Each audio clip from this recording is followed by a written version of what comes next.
Sagan.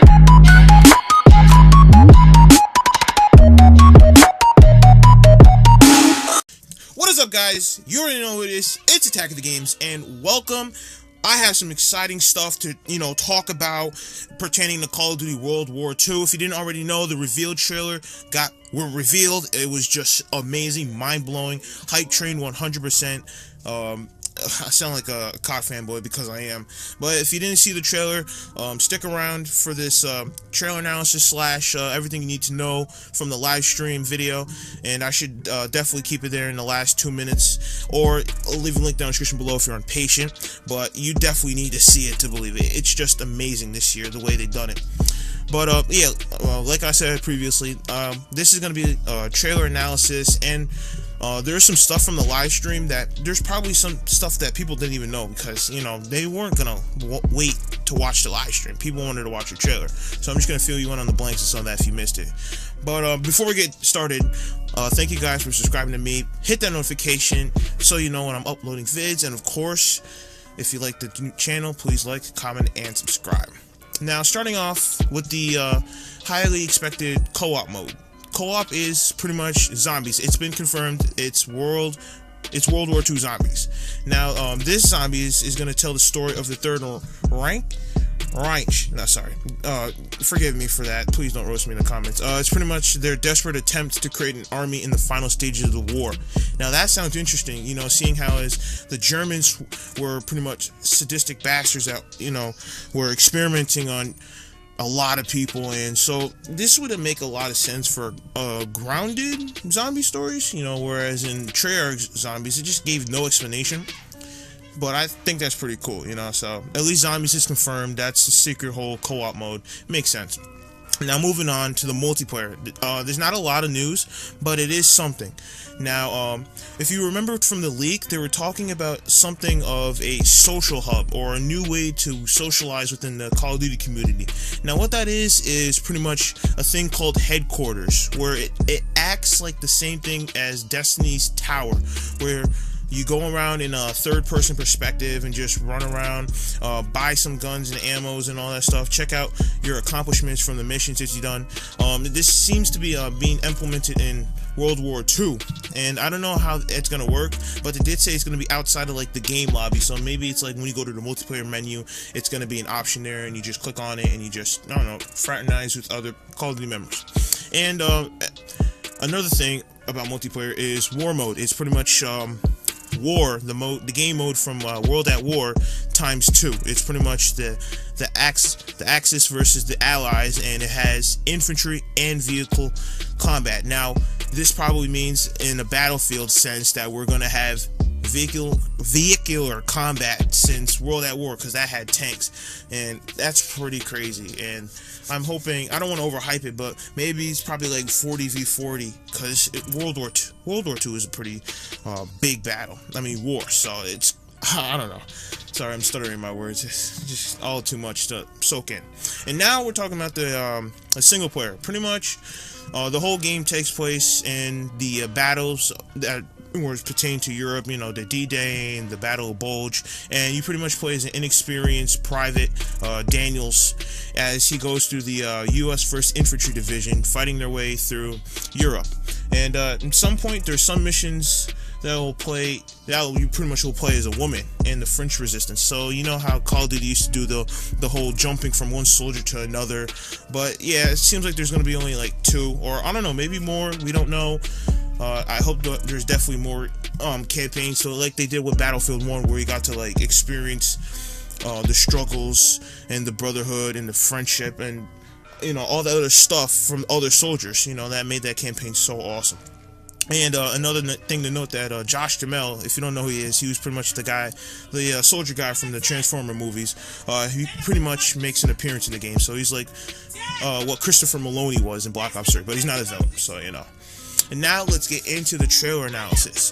First thing, starting off the bat, I want to take a look at the thumbs up and the thumbs down. Now, if you remembered so subtly, Infinite Warfare had one of the most disliked video on YouTube. It was just so awful for the publicity already. I mean, I gave the game a chance, and it was actually fairly decent on the campaign, but the multiplayer, no.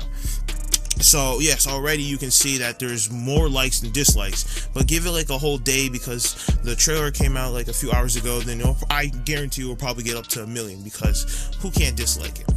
Now, other thing to note, this thing, what you see, the first thing that came up to me was the actual in-game footage. Now, every Call of Duty does this. Call of Duty is not known for not using CGI a lot. It has its moments sometimes. So pretty much everything that we see here is pretty much in-game cutscene, and there's like a few moments that we get to see actual gameplay. Where one of the moments was pretty much our character using the WWII gun, the AA gun, or the one where he's reloading the M1 Garand. So that's actually pretty cool. It looks realistic. And speaking of that, let's talk about the graphics. My God, they're gorgeous. Now, Sledgehammer Games is, known for making Advanced Warfare. And Advanced Warfare was, in my opinion, the first true next-gen Call of Duty game, because Ghost was, technically on PlayStation 4 and Xbox One, but the graphic fidelity of the game was just pretty much your basic PS3, Xbox 360. But when Sledgehammer Games had their reveal trailer for Advanced Warfare, the graphics was on a whole different level than what we were used to in a Call of Duty game, and that was just amazing. And me seeing this trailer definitely reminds me of how I felt in the Advanced Warfare trailer. So I think it's safe to assume that Sledgehammer Games is the most graphically intense Call of Duty developers. Nothing wrong with Treyarch. I feel like they have better sound, but it is what it is. I mean, props to you, Sledgehammer Games. They said they were going to make a visceral World War II game, and yes, they did. Now, obviously, what we want to talk about next is the D-Day. D-Day is very, very, very important, seeing it was one of the most important battles in World War II, determining whether who'd win or lose, the Germans or the Americans. Now, you see so much happening, obviously, boats crashing, people dying, legs getting blown off, and that's also something else I want to talk about, the gore. The gore is coming back to Call of Duty in a way that only World at War and Call of Duty 2 just made sense of it. War is not nice. People die, people lose arms, legs.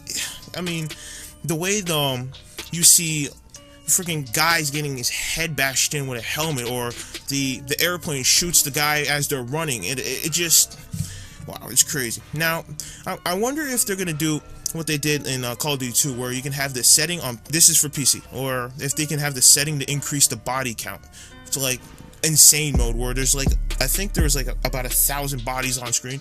I don't know, that would be interesting, but I think it would be graphically intense. Now, also, let's talk about the aesthetics of this game.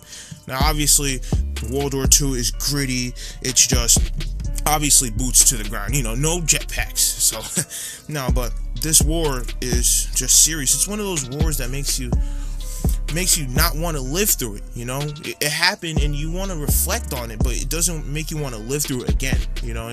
And I feel like Sledgehammer Games did a really great job capturing the moment, well, not the magic, but you know what I'm trying to say, the atmosphere of World War II in that trailer, in that sense. So definitely another kudos to them. This game just looks amazing, as I can tell. And obviously we have our few share guns. Confirmed guns would be like a WWII gun for campaign, the M1 Garand, obviously the Thompson. We didn't see it, or maybe I didn't see it with my sharp eye, but yeah, bound to be confirmed. But yeah, I don't know how many guns are in the game, but it's looking like we've only found 4, so that's good at least. And that's pretty much it for my trailer analysis. All this stuff is pretty much looking good in terms of World War II. Now, like I said, if you didn't watch the trailer already, I'm pretty much just gonna leave this video off here, where you guys can watch it, on commentary. But this is where I end my video. Thank you for watching, and of course, if you need any news regarding Call of Duty World War II, you already know where it is, and peace out.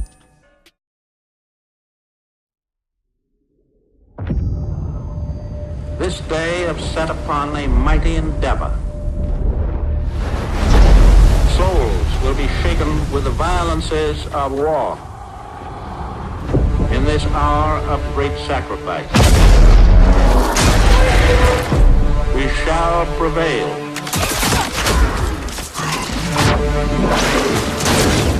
Get your head down and keep moving!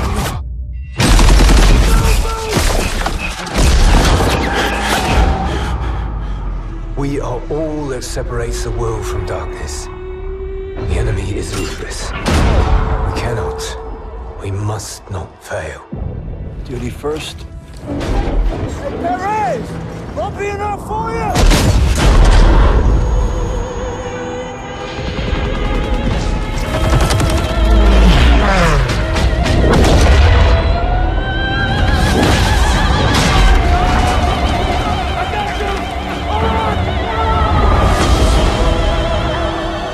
How many casualties? We executed the mission. Get me the fuck out of here! How many? We had orders! Get to cover!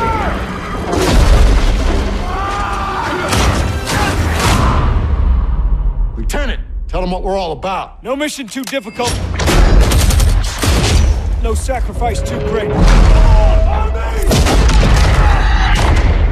Welcome to the Bloody First. You're a long way from Texas, farm boy.